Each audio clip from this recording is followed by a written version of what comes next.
What I'm going to do is I'm going to be quickly introducing our topic, our moderator, and our speakers in alphabetical order, and then we will be moving fast about it. Ladies and gentlemen, the topic that's going to be discussed right now is Tech She Can, Women Leading Technology Transformation. I'll quickly repeat the topic for the panel discussion for all of you. This is going to be about Tech She Can, Women Leading Technology Transformation. To moderate this session, we have with us somebody truly special. He's Karandeep Singh Nanda, IFM Head, North and West Embassy Services Private Limited. Please give Mr. Karandeep a big round of applause. Thank you so much, sir. I'll request all of you to, can we play the AV of the fireside chat so that sir knows where he has to sit? I believe over there. Give him a big round of applause, please, everybody. What I'm going to do is I'm going to be introducing our speakers now in alphabetical order, and I'll request all of them to come on stage together once all the introductions are done. Mr. Karandeep Singh Nanda, he needs no introduction, and he brings alongside himself 25 years of extensive experience in facilities and property management. At Embassy Services Private Limited, he leads integrated facilities management, IFM, and property asset management operations across the North and West regions, overseeing a portfolio exceeding 50 million square feet. His role encompasses customer relationship management, financial oversight, P&L analysis, operations optimization, implementation of value-added services, technology integration, people management, and of course, new business development. Ladies and gentlemen, as our speaker, we have with us today Karishma Singh, President, Sales, Marketing and CRM, Sattva Group. Karishma ji, with over 22 years of leadership experience across the Indian real estate market, has expertise spanning residential, commercial and retail segments. She has distinguished herself by successfully leading cross-functional teams and orchestrating complex transactions at a pan-India level. A natural communicator and persuasive leader, Karishma combines analytical precision with a people-first philosophy and emotional intelligence in her management approach. We also have with us today Manisha Kadagathur, Senior Advisor HR Anarock. Manisha ji brings 26 years of HR leadership experience in FMCG, financial services, technology and professional services, spanning roles across GSK, Aeon, Bharti AXA, Aegon Life and Vinny Cosmetics, KKR portfolio. Additionally, she founded and exited an HR tech firm in the US and also serves as an independent director on various boards. We also have with us today Sania Ranwal, Director Retail Ranwal. Sania Ranwal ji oversees the strategic direction and expansion of the company's retail portfolio across the country, with a focus on enhancing customer experiences and strong partnerships with leading retail brands. Sania has transformed Ranwal's malls into vibrant community hubs. Her previous experience as a brand strategist at Landor, New York, where she worked with Fortune 500 brands, has been instrumental in shaping her innovative approach towards retail. We also have with us today Shaifali Singh, Vice President, Divyasri Developers. She brings alongside herself 20 years of diverse experience in driving strategic growth in India's real estate sector. Her strengths lie in strategic formulation, operational excellence, financial acumen, resilience, and thought leadership beyond regular P&L responsibilities. And she oversees the group finance, group fundraising, and of course, plays a pivotal role in the development of the business. And also we have with us today Sheetal Bhilkar, CEO, Founder, Director, Urja Building Services Consultants Private Limited. She's a seasoned construction industry professional with over 28 years of experience, and she spearheaded the design of 120 million plus square feet of global projects. She's an expert in engineering, design, sustainability, and technology integration, and is recognized for women's empowerment advocacy. She is also the president of the Real Woman Global Community and founder of TW Awards for Women in Construction. Ladies and gentlemen, the stage is set. The panel is ready. Truly can't get bigger and better than this. Zor se taaliyon ki goonj for the final panel of today's spectacular event. And I pass it over to our moderator, sir, over here right now. Thank you. Thank you very much. And welcome to the group of inspiring women leaders today who are actually shaping and leading this transformation in technology. So as the real estate ecosystem, it continues to evolve, fueled by consumer-centric design, sustainability, and digital transformation. Women are at the helm, driving innovation and inclusion. So today, today's topic, we are not only going to discuss about technology, we are going to discuss about leadership, vision, resilience, and the bold steps being taken to ensure that transformation includes everyone. So let's deep dive with this panelist and see how they are actually leading this change from the front. So I will start first with Manisha, Senior Advisor, HR and Rock. And Manisha, my first question to you in the start of this panel discussion is that with a deep entrepreneurial stint in HR tech, what do you lose talent to? So who do we lose talent to? We lose talent to the kitchen. Right? I think even today, we have a large portion of women who drop out of workforce primarily because they have caregiving responsibilities and they have a lot of time that they spend in the kitchen. But besides that, while we try to sort of figure that out, how do we know that that's the population that we are actually losing talent to right now? Today we use something called Astra Hire at Anurag, where we know exactly the kind of profile of person who will be successful having joined the company, right? And I'm happy to share that that's a woman, right? I also know which geography she's going to be more successful. Yeah. So I know that in Navi Mumbai, the women have a much higher percentage of sales than the men. So that's Astra Hire. And how did we know this? Through our AI/ML tool. Secondly, when we're looking at where do we find these women, we're also using that in our recruitment profiles and stuff like that. While all of us over here can sort of figure out what we need to do using technology, it is still our battle with the kitchen. That's a nice one, and really I think you have answered it very well. So starting now, Karishma, when we talk about the CRM, right, and as a leader who has successfully orchestrated these pan-India real estate transactions, how do you see technology shaping the future of customer engagement and CRM in real estate? Thank you so much for having me here. Really honored to be sitting with such a panel of all super achievers. Coming to the question, the industry today is in the transition stage. What is driving this transition is technology. Today, the way real estate access is being taken is very vastly defined by technology. The person sitting miles away today is able to walk through into digital reality and take decision along with his family.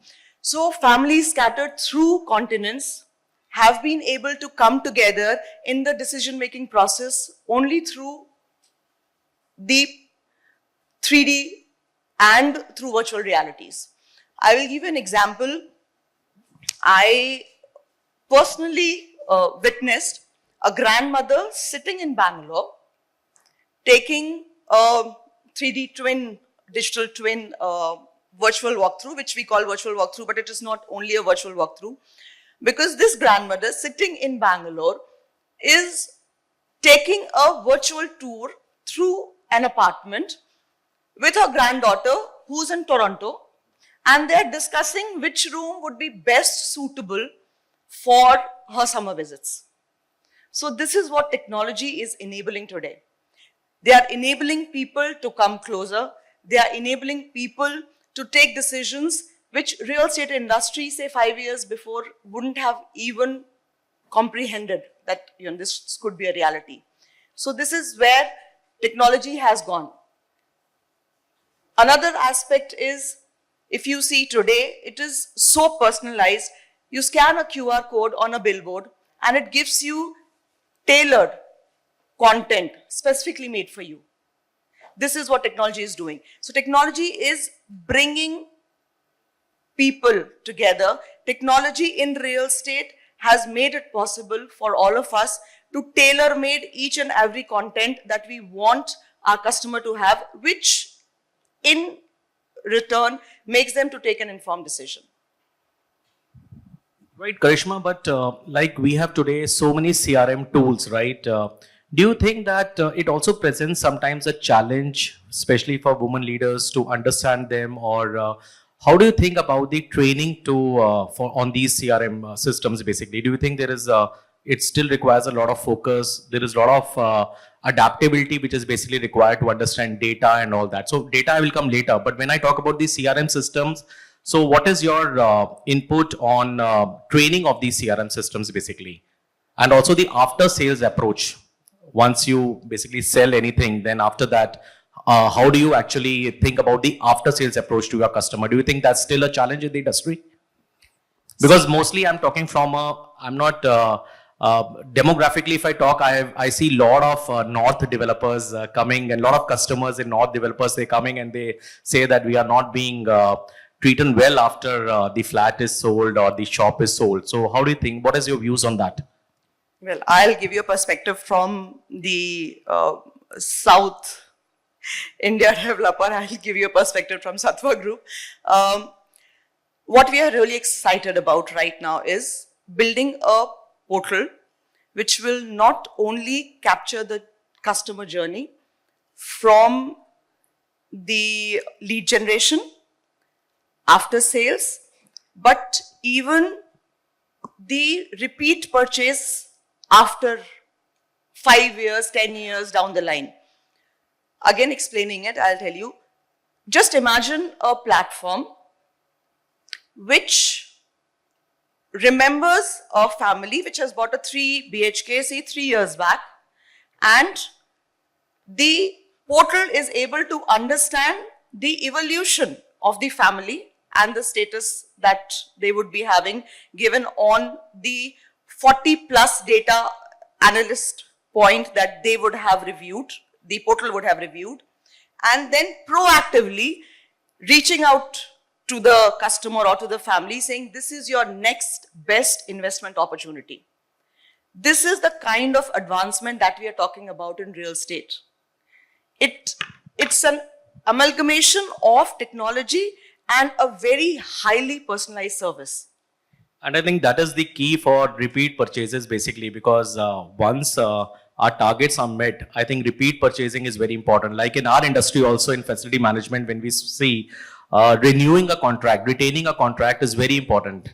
You get new business, that is fine, but how you retain a contract is most important. And sorry, can I just add to that? And you asked two questions. One was the training of people on the tech platforms. So I think long time back when we started, or probably we are all, at least I'm very old. So there was a ad released by Intel, which had a tagline of Intel inside and something outside. So obviously we used to make fun of it by saying Intel inside and idiot outside, which was me basically, because I took a lot of time to adapt to the computer. But today, most of the tech platform are working on that assumption that there is somebody who is not trained, who's going to use the tech platform, and hence most user interfaces that are being designed are user-friendly, right? And also the same tech platform today is getting used by various audience. So it's getting used by, let's say, a CRM team who could be trained or who has the luxury of being trained, but it is also getting used by that grandmother who is not tech savvy, and hence the platforms are catering, the same platform is catering to the different levels of tech education.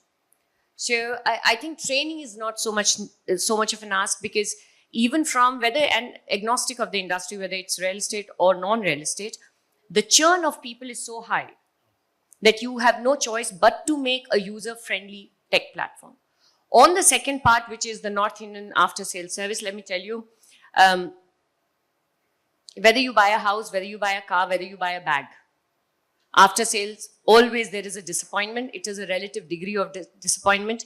From a real estate perspective, and I'm here talking because both of us from the same part of the country, but I think largely the dissonance between during purchase and post-purchase happens is because of lack of information and data. And that is what technology is enabling, right? Customers sitting at their home, purchasers sitting at their home, the family members sitting there at home, they can actually at a click of the button, they can figure out what is the level of construction, what is the house that they have bought, Can they make modification or not? What is the title paper? Right? So I think that is where the evolution is happening. No, I Sorry, agree to Karan. that, Karan, over Shefali. Yeah. over there. And she said, you're using training, a lot of training and technology over there. Today, if you look at executive coaching is delivered online. And you could be anywhere. There are platforms like Ezra, BetterUp, a whole lot of these platforms where I could actually have an executive coach sitting at a completely different place.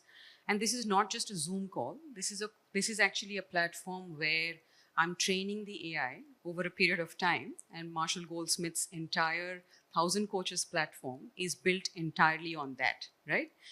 It takes into the point that we are enabling an inclusive learning experience for anyone who would like to be skilled. That's the larger question there, and how are we leveraging tech?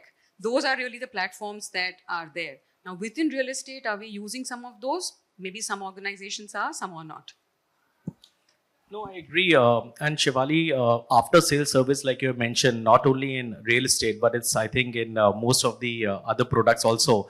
And not only the demographic about North, I know some people in Bombay also who have purchased flats and later they got a lot of challenges with the developers. So it's everywhere basically. But I think that is one point which we also need to focus in terms of repeat purchases.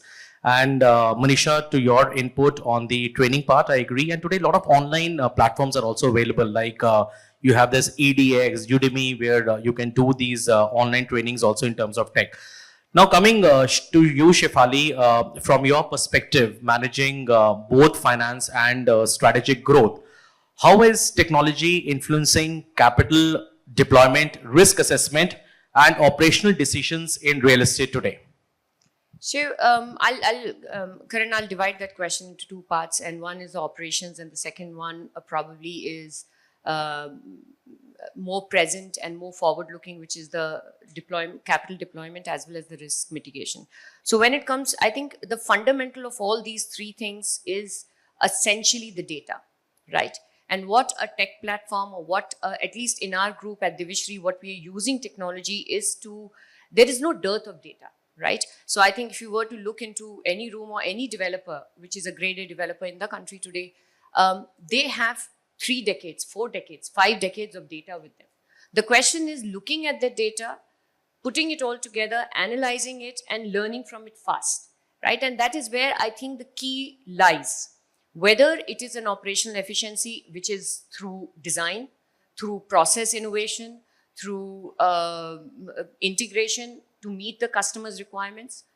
That is one. On the operation side, data is there. It is about utilizing the data. And the beauty of any tech platform, whether whichever company uses it or whichever function within the company uses it, it's like very much like what Gulshan was talking about. It's like luxury. It's bespoke, right? So from the same amount of data, I will cull out part which is required for me or by me for capital deployment. She will use it for her sales strategy. So that's the good part of it, right? In terms of the other thing, that what helps us is data also tells you what are probable pitfalls, where things can have gone wrong. And hence it's more like like when we were talking about it, it's not being only responding, but also being proactive, right? So now, while we're talking about a tech platform, we're talking, but do remember that there's a huge human element, because the data came from the human experience. It's been collected together, organized together by human element, and then getting presented and used to make sure that you plan your forward steps better. Shivali, what do you also think about the risk assessment basically in technology? That how do you think that technology is influencing risk assessment and even some of the operational decisions? I'll go back to data, because I think every technology is, and what is technology? Technology is at an operational level, and I'm sure that there are much more better qualified people speaking about operational efficiencies in the building design, operational efficiency in process, in people, right? That's the most important thing. To me, I think it all starts with people, product, customer, and then comes the finance in between somewhere. So I think that's where it is. And we have retail also, sorry.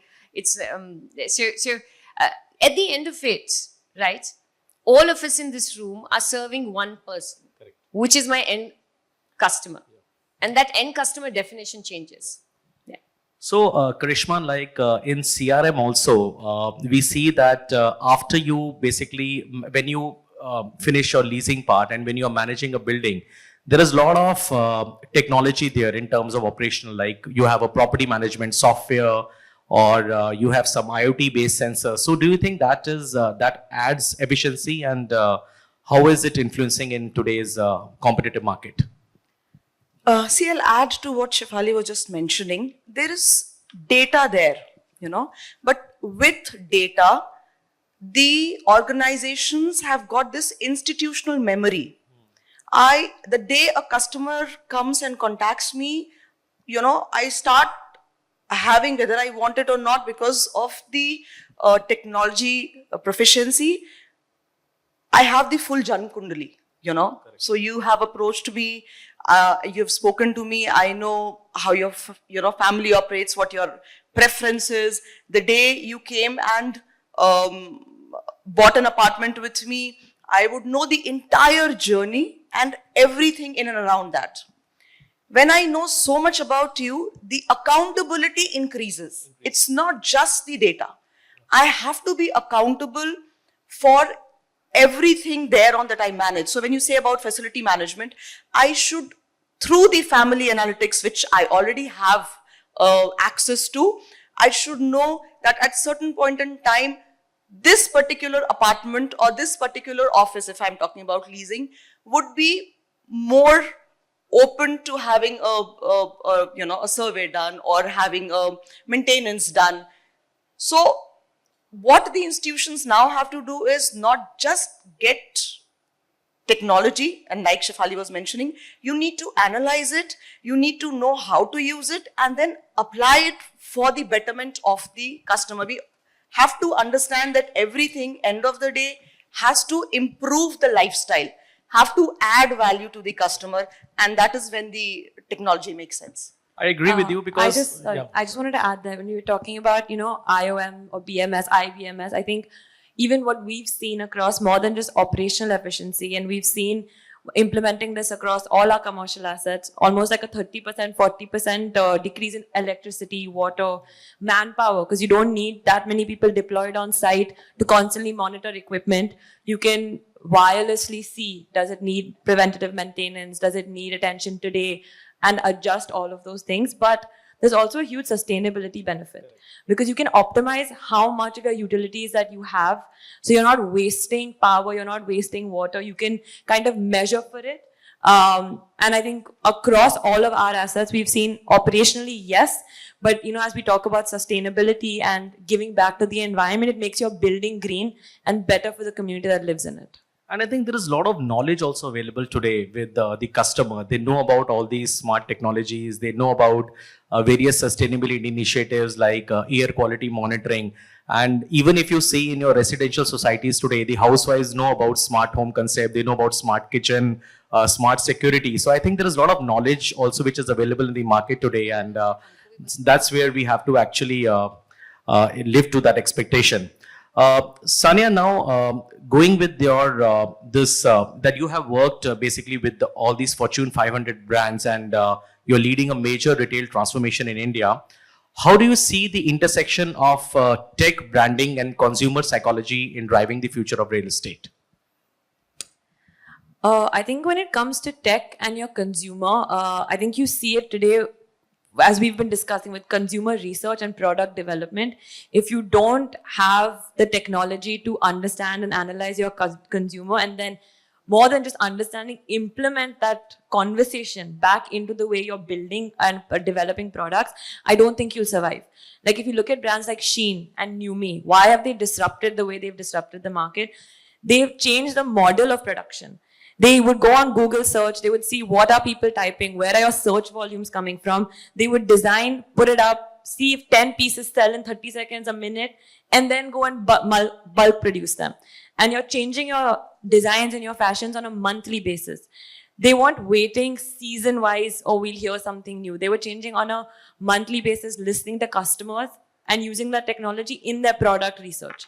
So I think if you talk about technology and customer, I think if your product is not reflecting what you're hearing in the market and you're not using technology to leverage that, then it's a huge miss in retail. I think branding is that layer on top, because as Gen Z, and talking about Gen Z, I think we derive our identity from the brands we associate with.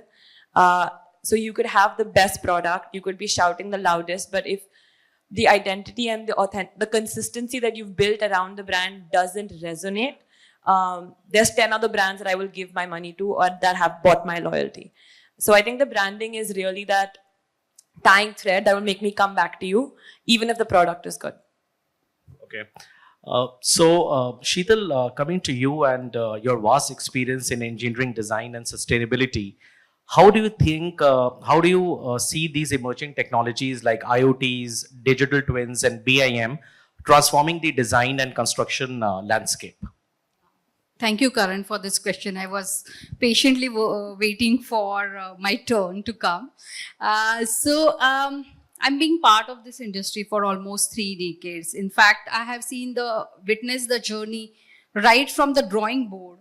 When I started, we were having drafting on drawing boards, that it came AutoCAD. Now BIM we are using for almost 2 decades. And now we have AI, we have IoT, we have digital twins. So it's evolving, and I think it is fantastic period of my career. That's what I feel, because now if you talk about IoT, digital twin, it's like a boon for us, because it's like we have so much data available. I can give you an example how we are utilizing in our projects. Like suppose you talk about one residential complex, and you have moisture sensors like IoT installed in your building, and then those moisture sensors, they sense whether it needs to be the irrigation system should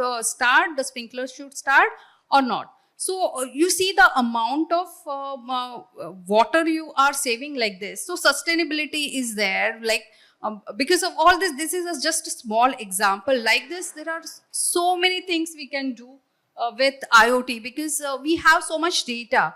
And all these years we were struggling when we talk about maintenance. It was always preventive maintenance for us.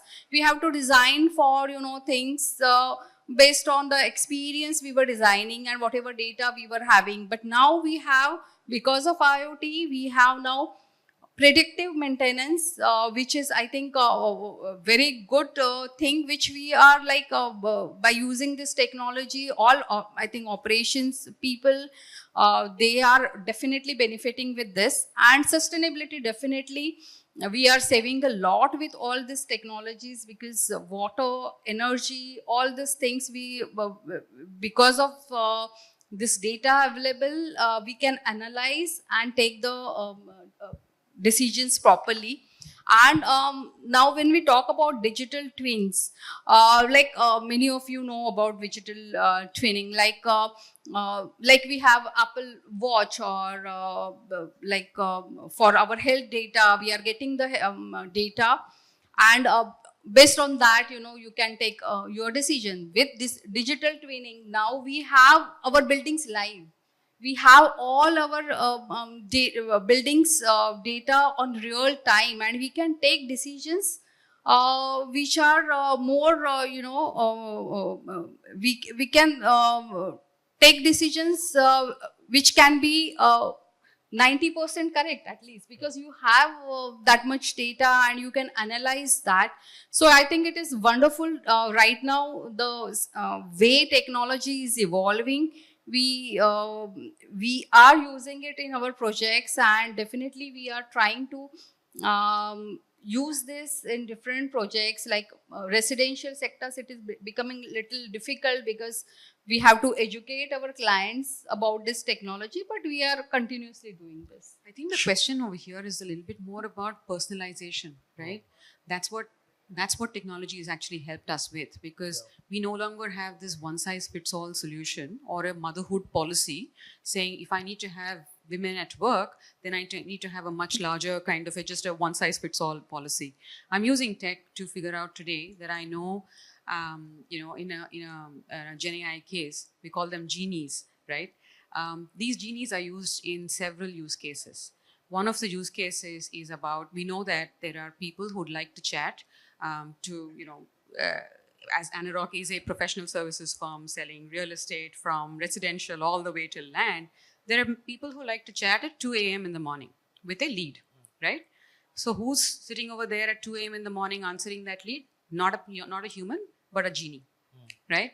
And most likely that genie would be a woman, and people like to chat with genie. They'll make appointments to come and meet genie. They come to the office and say, I want to meet this lady who is whoever, Miss, Sheetal or whoever she is, she's chatting. That's the person they'd like to meet. So that's the women angle over there. But that's a use case where we're using technology. There's another use case. There's a lady who's developed, who leads our business in Anna City, which is essentially a technology platform for building management services, right? So every time you enter an office and you have a QR code that you sort of tap on that and you enter, she's a lady, she leads that, she's the chief business officer. What does that tell you? That entire life cycle that goes behind is about identifying who's coming into the office, who's coming into whose office, where are they actually going from that office? Are they going to, say, Kaima in BKC? Are they going to another restaurant? Are they going to Starbucks over there? That's the kind of data that we're picking up over there. Now, this is in actual use cases. If you ask me in HR, what are we actually doing? We're taking this entire knowledge and we're taking it one step forward, saying, can we have programs where essentially I can increase the female participation at work, not lose her to the kitchen, but can I have her at work and increase that by 5 percentage points, right? That is how we're using technology at work, at our malls, at our workplaces, at our homes, and all of that.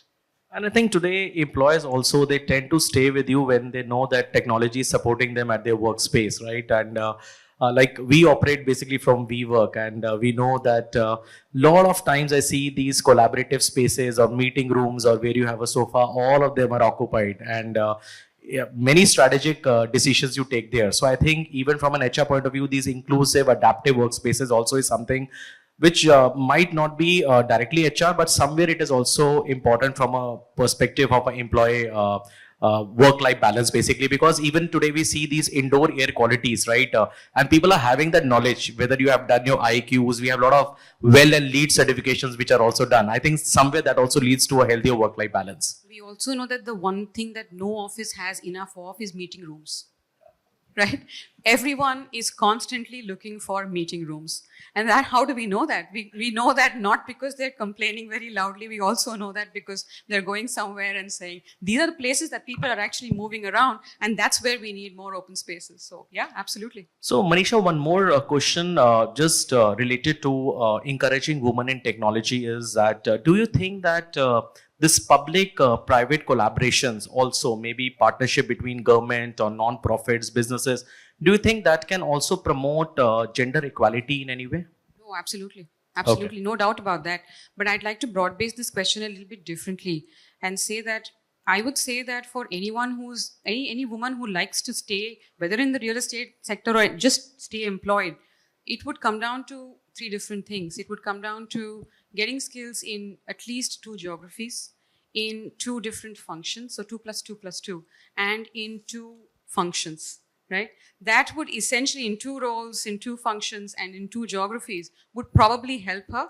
As employers, what we need to do, whether it's decongesting, say, a BKC, because that's where I go to work every single day, that is where, as employers, as real estate developers, as technology companies, urban planners, we can come together and say, how can I decongest that space? In fact, Anurag is working on one such assignment, coming together with several developers, saying how can we partner with the government and say how can I take away enough decongestion over there. So that's a classic partnership. So no, that is, I completely agree, because one BKC building is managed by Embassy Services, and I know the way the traffic congestion is there, we always keep on aligning with the police authorities and other, and I know how it happens at 6 o'clock in the evening or in morning 9 o'clock. Or when there's a shadi. Yeah. So, and absolutely correct, because technology anyway has to help in decongestion, because that is when you reach your homes on time, and that improves your basically work-life balance also. Shefali, coming to this point on intersection of tech disruption and traditional real estate business models, what advice you would offer to women who are navigating this? So, first of all, I mean, probably, I know this is a women's conclave and a women's. So, I would say that I think technology is gender agnostic.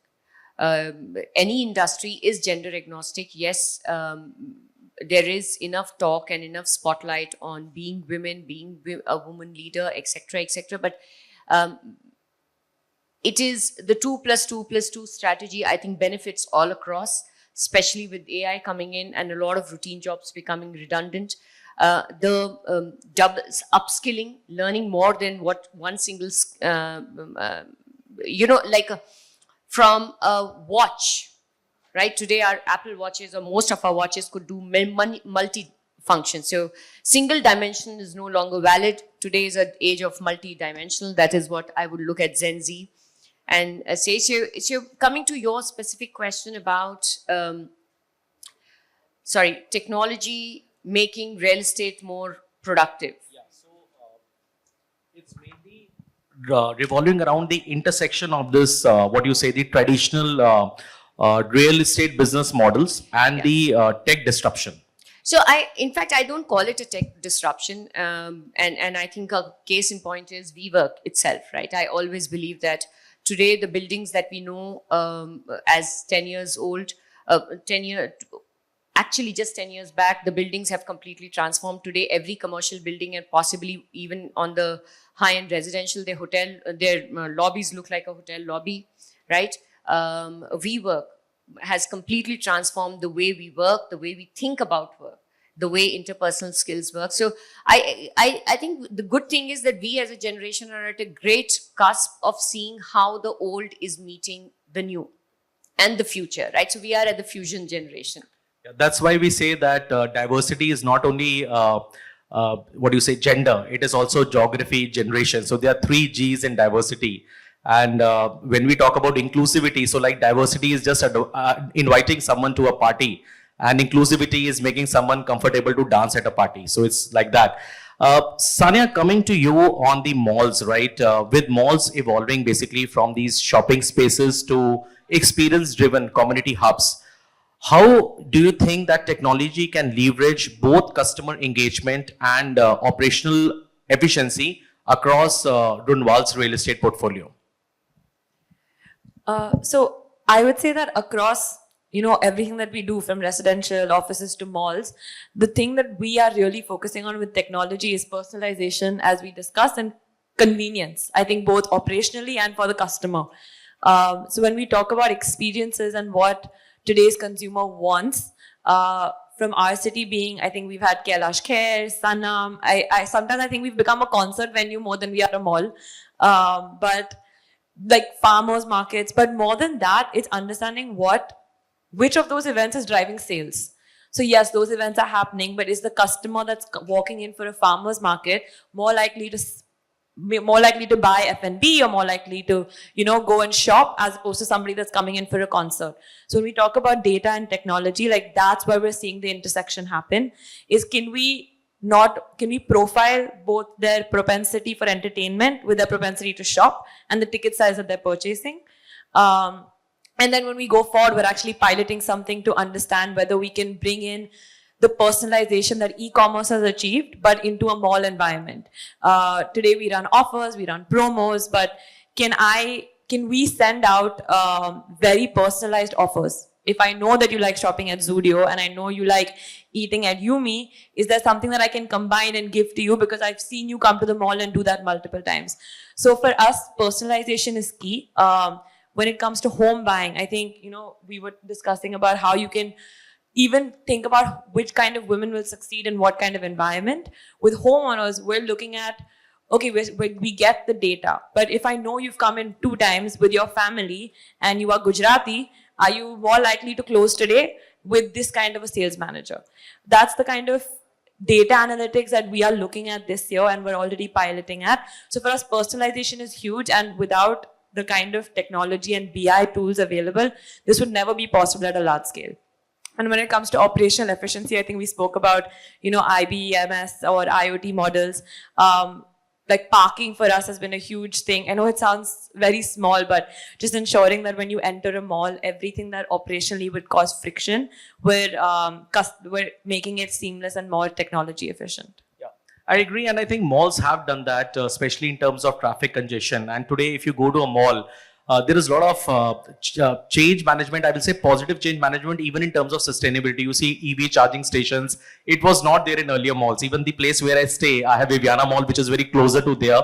Earlier, there was a lot of traffic congestion, and now I find, at least from the back road, there is less traffic congestion. So a lot of technology is there. And one last point before I open it to the audience for any question is, I think technology also has to be simple. Many people come and say ki at the time when we need technology, it will not work. And when we most need it, at that time, something will happen. Either your network is down or something will happen. So I just put this as an open question. Do you think technology also needs to be very simple, customer savvy, customer understands it? Because this is one of the challenges which we basically face, right? I think you're so right. I think on one hand we say AI, and on the other hand, sometimes I'm like, my Wi-Fi is not working. Where do I go? So I think it has to be easy. I think we were discussing before about how tech today understands that your consumer is not as smart, and we're seeing AI being leveraged to reduce the amount of tech and tech knowledge required, right? You have AI platforms to help you code. So you can be a layman and you can do software engineering. So technology has to be simple. I think if your user interface doesn't work, then technology is just going to fall flat. I would like to add here, before you were talking about smart lighting, automation and everything. But at the same time, we always have to give manual override there, because there are elderly people and everyone, who are using it. And so we have to really give something which is simple. So while we selecting this automation, we always have to think about how simple system we can give, So there are so many products in market, like people come with fancy presentations and everything, but while choosing, we have to look at it, how it is maintainable, how it is simple, how it is user friendly. All these things we have to consider. So that's why someone told me that if you are able to explain the technology to your grandmother and grandfather, then your technology is successful. Yeah. So it should be as simple as that.